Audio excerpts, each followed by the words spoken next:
और आज जो समाज की जिम्मेदारी को समझते हुए लोग यहाँ पे आए हैं और आकर के हमने भी अभी दादाजी से मुलाकात किया है।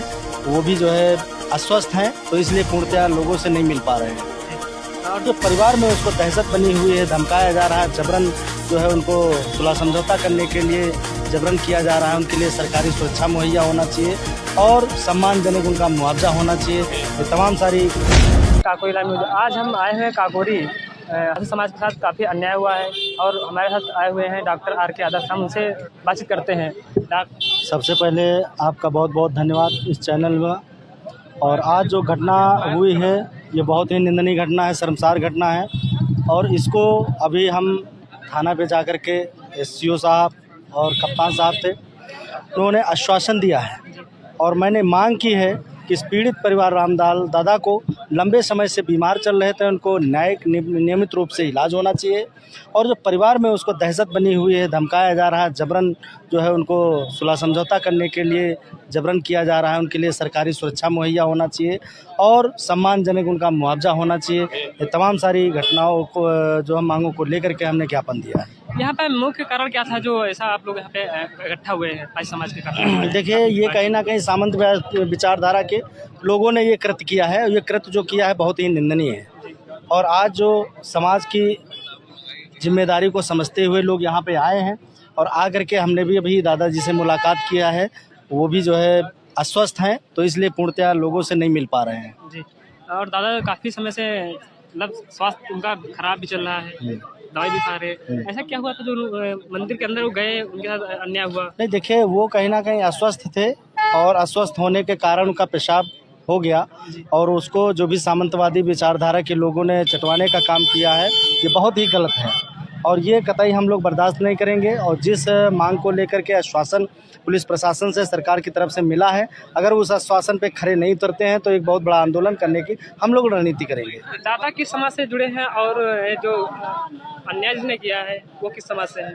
दादा जो है एक पासी समाज से हैं और जिसने ये कृत्य किया है वो एक गुप्ता समाज से हैं। लेकिन ये नहीं करना चाहिए था क्योंकि दादा अस्वस्थ थे। वो जानते हुए भी जानबूझ करके ये गलत उसने कृत्य किया है। ये मंदिर जो बना है किसकी जगह में बना है, या उन्हीं की जगह में है या सरकारी? नहीं, ये तो एक सरकारी संपदा है और ये किसी के जो है खेत में और किसी की ज़मीन में नहीं है।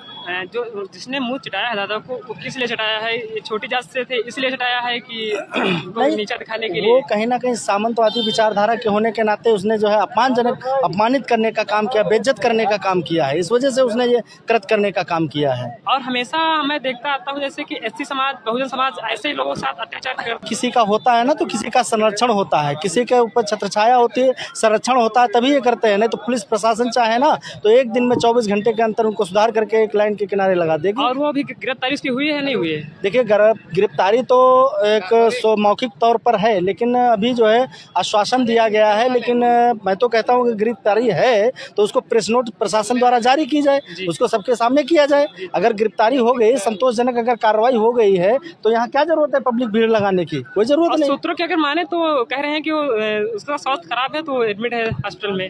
नहीं है मैम, उसको संरक्षण है, वो एडमिट नहीं है। वो संरक्षण दिया जा रहा है कि उसको कहीं ना कहीं सोची समझी साजिश बनाई जा रही है कि उसको सुरक्षित रखा जाए। इनका मतलब ये है कहीं ना कहीं पासी समाज को नीचा दिखाने का। बिल्कुल ये पासी समाज को नीचा दिखाने के लिए। लेकिन पासी समाज अब जान चुका है, जाग चुका है, अब ये कतई बर्दाश्त नहीं करेगा। अगर न्याय पूर्ण नहीं मिलता है पूर्ण रूप से तो एक बहुत बड़ा आंदोलन होने का काम करेगा।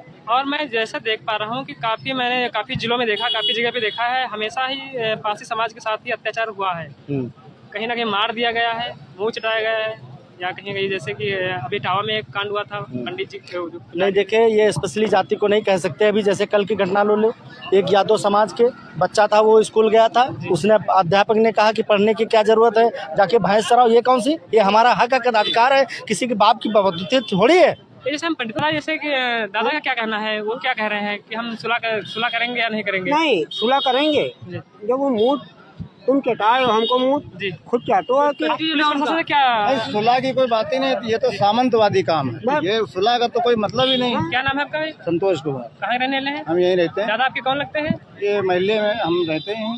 बाबा लगते हैं इनके। बाबा लगते हैं।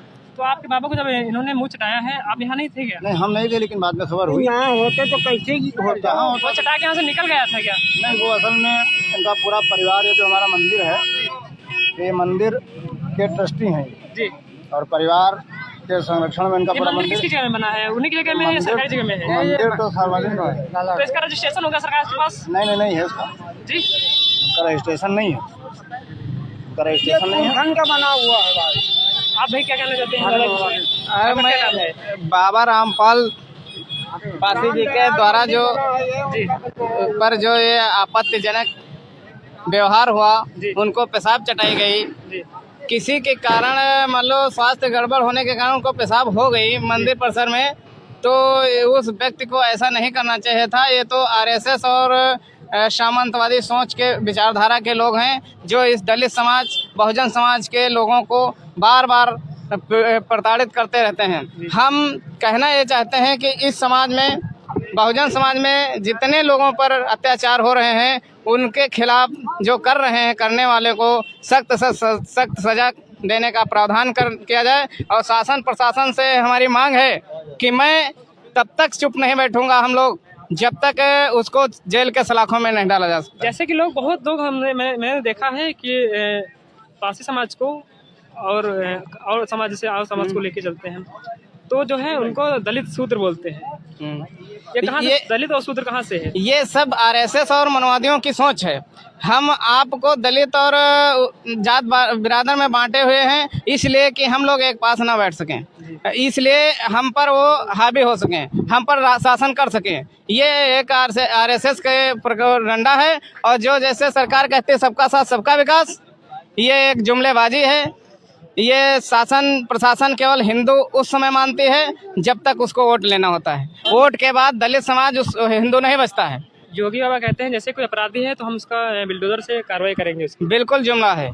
तो कहाँ भी बिल्डोजर उनका? वो तो गिरफ्तारी भी नहीं हुई उसकी। ये तो बिल्कुल जुमला है। वो विपक्ष के लिए बिल्डोजर होता है और उनके पक्ष में जो होता है उसको शरण में लिया जाता है। जैसे आज एक रत हुआ और उस अपराधी को स्वास्थ्य ठीक करने के उससे जेल नहीं भेजा गया और उसको अस्पताल में एडमिट कराया गया। दादा कहीं ना कहीं छोटी सी जात से है, इसलिए नहीं हुआ है? हाँ, इसीलिए हुआ कि क्योंकि वो दलित पासी बिरादर के हैं, इसलिए उनके खिलाफ कृत्य करने वाले पर कार्रवाई नहीं हुई अभी तक।